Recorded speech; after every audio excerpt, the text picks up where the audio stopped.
আচ্ছা, যুবশ্রী প্রকল্পের টাকা ঢোকা শুরু হয়েছে, এটা আমি কালকেই আপডেট দিয়েছি, গতকালকে আপডেট জানিয়েছি এবং আপনারা অনেক অনেক কমেন্ট করেছেন এবং আপনাদের বেশি সংখ্যক কমেন্ট আমি দেখেছি, দাদা আমার টাকা ঢোকেনি।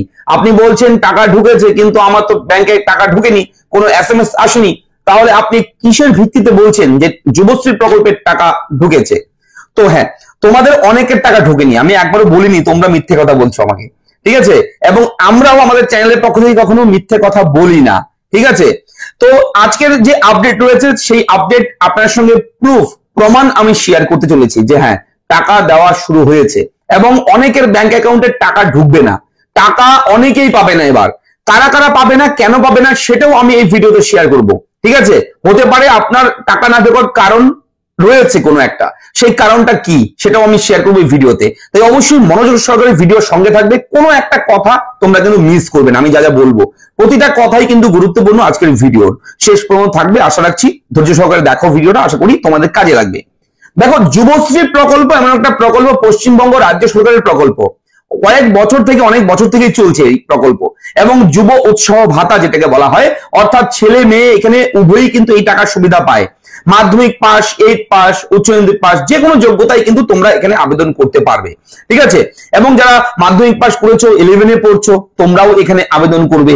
যারা উচ্চ মাধ্যমিক পড়ছো তোমরাও আবেদন করতে পারো। যারা কলেজে পড়ছো, ফার্স্ট ইয়ারে পড়ছো, সেকেন্ড ইয়ারে পড়ছো, থার্ড ইয়ারে পড়ছো, মাস্টার ডিগ্রি কমপ্লিট করছো, যে কোনো যোগ্যতায় তোমরা কিন্তু এই যুবশ্রী প্রকল্পে আবেদন করতে পারবে। এবং বলে রাখি, অনেকদিন আগে যে সিস্টেম ছিল এক্সচেঞ্জ কার্ডের, এমপ্লয়মেন্ট এক্সচেঞ্জ কার্ড থাকে এক ধরনের, সেই কার্ডের যে বিষয়টা রয়েছে সেটা হচ্ছে আগের পুরনো মেথড। তবে নতুন ভাবে ডিজিটালি যদি তোমরা এক্সচেঞ্জ কার্ড বানাতে চাও, তাহলে তোমাদের এমপ্লয়মেন্ট ব্যাংকে অ্যাপ্লাই করতে হবে। অর্থাৎ যুবশ্রী প্রকল্পের অফিসিয়াল ওয়েবসাইটে গিয়ে যেভাবে আমরা যুবশ্রী প্রকল্পের জন্য অ্যাপ্লাই করি সেইভাবেই আবেদন করতে হবে, সেই প্রসেসই আবেদন করতে হবে। আবেদন করবার পর লাস্টে যে অ্যাকনলেজমেন্ট স্লিপটা পাওয়া যায় সেটাই হচ্ছে ডিজিটাল এমপ্লয়মেন্ট এক্সচেঞ্জ কার্ড, ঠিক আছে? নতুন করে অফিসে গিয়ে লাইনে দাঁড়িয়ে আগের মতো এক্সচেঞ্জ কার্ড বানানো যায় না, এখন অনলাইনে হয়ে গেছে সবকিছু, ঠিক আছে? তো এক্সচেঞ্জ কার্ডটা বানিয়ে রাখলে সেই ইবি নাম্বারটাই এক্সচেঞ্জ কার্ড নাম্বার বলতে পারো এক কথায়, ঠিক আছে? তো এবার আসছি বেকার ভাতার টাকা, যুবশ্রী প্রকল্পের টাকা। কারোর 5 মাস, 6 মাস, 7 মাস, 3 মাস, 4 মাস হয়েছে যে পেন্ডিং রয়েছে, যুবশ্রীর টাকা অনেকেই পায়নি। তোমরা যারা কমেন্ট করছো আমাকে, দাদা আমি পাইনি, আমার এই জেলা, আমার সেই জেলা, আমি টাকা পাইনি, জানিয়েছো তোমরা, তোমাদেরকে অসংখ্য ধন্যবাদ কমেন্ট করে জানানোর জন্য। এবং তোমরা কমেন্ট করেছো, জানিয়েছো, তার জন্য আজকে এই ভিডিওটা তোমাদের জন্য প্রোভাইড করছি। দেখো, তোমাদের টাকা তোমরা পেয়ে যাবে। গতকালকে দেওয়া হয়েছে দক্ষিণ দিনাজপুর জেলায়, অনেকেই পেয়েছে, এবং গতকাল কোচবিহার জেলাতেও অনেকেই টাকা পেয়েছে এবং অনেকেই আবার পায়নি। তোমরা অনেকেই কোচবিহার জেলা থেকে রয়েছে যারা এখনো পাওনি টাকা। আবার কোচবিহার জেলার এমন অনেক রয়েছে যুবশ্রী প্রাপক, ভাতা প্রাপক, তারা কিন্তু টাকা পেয়ে গেছে গতকালকে। এবং কোচবিহার জেলাতে গতকাল কিন্তু 2 মাসের টাকা রিলিজ করা হয়েছে, ঠিক আছে? আর দক্ষিণ দিনাজপুর জেলা রয়েছে, সেখানেও কিন্তু টাকা দেওয়া হচ্ছে 1 মাসের। এইভাবে কিন্তু আস্তে আস্তে টাকা ছাড়ছে পশ্চিমবঙ্গ রাজ্য সরকার এবং এমপ্লয়মেন্ট ব্যাংক কর্তৃপক্ষ, এমপ্লয়মেন্ট ব্যাংকের পক্ষ থেকে টাকাটা কিন্তু রিলিজ করা হচ্ছে আস্তে আস্তে, ঠিক আছে? এবং এই টাকাটা যারা ছাড়ছে তারা কিন্তু একবারে টাকাটা ছাড়ছে না, ধীরে ধীরে ছাড়ছে। ফার্স্ট লট, সেকেন্ড লট, থার্ড লট, এইভাবে ছাড়ছে টাকাটা, ঠিক আছে? তো তোমাদের টাকা তোমরা পেয়ে যাবে, আমি প্রমাণ দেখাবো, প্রুফ দেখাবো। অন স্ক্রিনে যে স্ক্রিনশটটা দেখতে পাচ্ছ, এই স্ক্রিনশটটা হচ্ছে দক্ষিণ দিনাজপুর জেলার আমার একজন দর্শক আমাকে মেইল করেছে এবং মেইলের মাধ্যমে কিন্তু আমি পেয়েছি। আমাদের অফিসিয়াল ইমেল আইডি আছে, সেই ইমেল আইডি কিন্তু এই ভিডিওর ডেসক্রিপশনে দেওয়া থাকবে। আমাদের টেলিগ্রাম চ্যানেল আছে, টেলিগ্রাম চ্যানেলে তুমি গেলেও পেয়ে যাবে। টেলিগ্রাম চ্যানেলের লিংক আমি ভিডিওর ডেসক্রিপশনে দেবো। এই স্ক্রিনশটটা হচ্ছে টাকা ঢোকার স্ক্রিনশট, ঠিক আছে? এমন একটা কল রেকর্ডিং তোমাদের সঙ্গে শেয়ার করবো এডুকেশন পারপাস হিসেবে, ঠিক আছে? এডুকেশন পারপাস হিসেবে আমি কিন্তু কল রেকর্ডিংটা শেয়ার করতে চলেছি আমাদেরকে বোঝানোর সুবিধার্থে, যাতে করে তোমরা বিষয়টা ক্লিয়ার হয়ে যাও। তো চলো শুনে নিই আগে কল রেকর্ডিং। আমাকে ফোন করা হয়েছে, আমাদের চ্যানেলের নিয়মিত ভিউয়ার, তিনি কিন্তু আমাকে ফোন করেছে, ফোন করে ডিটেলসটা আমাকে কিছু বলেছে। এবং সে কিন্তু টাকা পায়নি, যে আমাকে কল করেছে সে টাকা পায়নি, অথচ তার ভাই কিন্তু টাকা পেয়ে গেছে। তারা দু ভাইয়ের মধ্যে এক ভাই টাকা পেয়েছে, আরেক ভাই টাকা পায়নি। এমনও হতে পারে তোমার বাড়িতে যদি 3 জন, 2 জন, 4 জন ভাই থাকে, ভাই বোন থাকে, একাধিক কেউ পাচ্ছ তোমার পরিবারের কেউ, তাহলে মনে রাখবে তোমার যদি অ্যাকাউন্টে টাকা না ঢোকে তার মানে তোমার যুবশ্রী ভাতাটা বন্ধ করে দেওয়া হয়েছে। এমপ্লয়মেন্ট ব্যাংক কর্তৃপক্ষ তারা কিন্তু বন্ধ করে দিয়েছে। পরিবারে একজনই পাবে।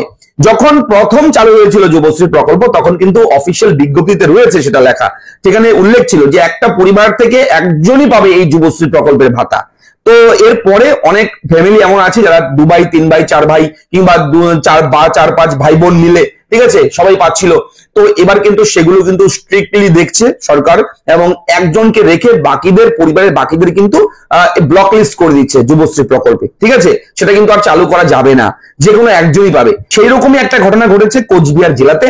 তোমরা কল রেকর্ডিংটা শুনবে, তারপর বুঝবে। আমি আবার আসছি ভিডিও শেষের দিকে, আবার আসবো, আরো কিছু ইম্পর্টেন্ট বিষয় তোমাদের সঙ্গে শেয়ার করবো। আগে কল রেকর্ডিংটা তোমরা শোনো, তাহলে তোমরা বুঝতে পারবে। এবং অবশ্যই বলে রাখি, আমরা কিন্তু কোনো ফেক তথ্য প্রোভাইড করি না, অথেন্টিক খবর দেই, এবং যখন খবর দেই তখন কিন্তু ভালো মতন রিসার্চ না করে আমরা ভিডিও বানাই না, ঠিক আছে। তোমরা প্রথম থেকে যারা আছো আমার সঙ্গে তারা জানো। চলো কল রেকর্ডিংটা আগে শুনে নিই, তারপর আসছি আবার।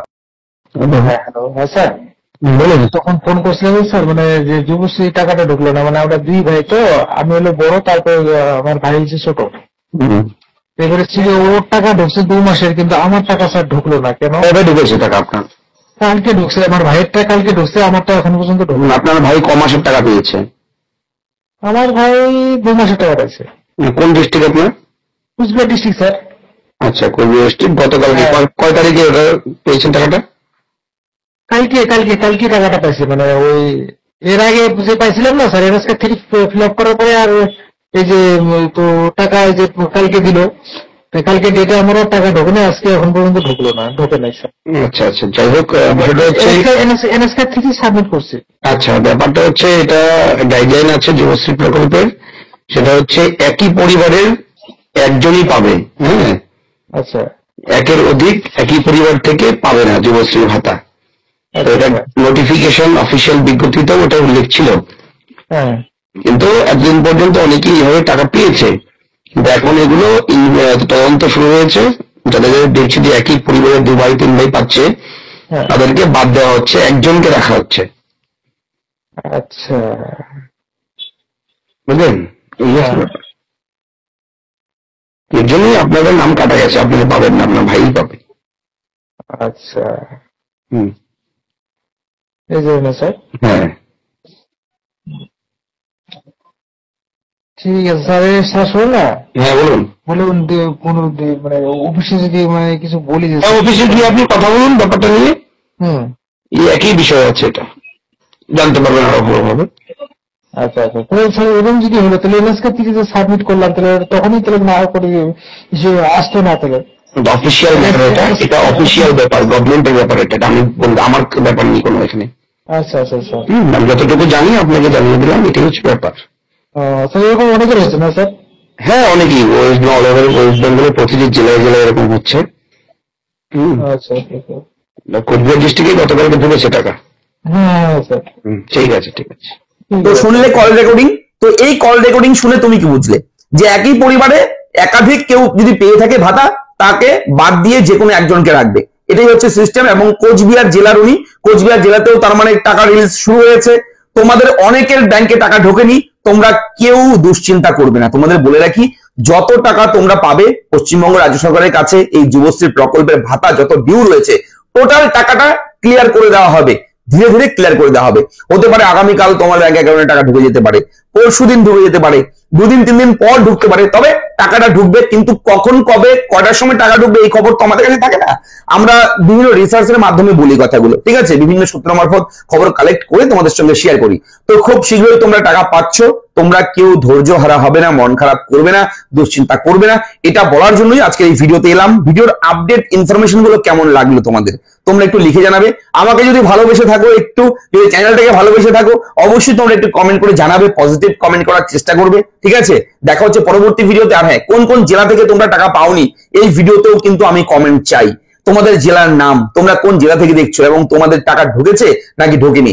যারা টাকা পেয়েছো, কাইন্ডলি তোমরা যদি কেউ ভিডিওটা দেখে থাকো, তোমরা একটু জানাবে যে আমি এই জেলার, আমি টাকা পেয়েছি, এভাবে একটু কমেন্ট করে জানাবে। তাহলে কি হবে, অন্যান্য যারা রয়েছে ছেলেমেয়েরা, ভাই বন্ধুরা, তারা কিন্তু জানতে পারবে, তাদের মনে একটু এনার্জি কাজ করবে, তাই না? তো চলো দেখা হচ্ছে পরবর্তী ভিডিওতে। ভালো থাকবে, ধন্যবাদ। চ্যানেলটাকে সাবস্ক্রাইব করতে কিন্তু একদম ভুলবেন না। টাটা।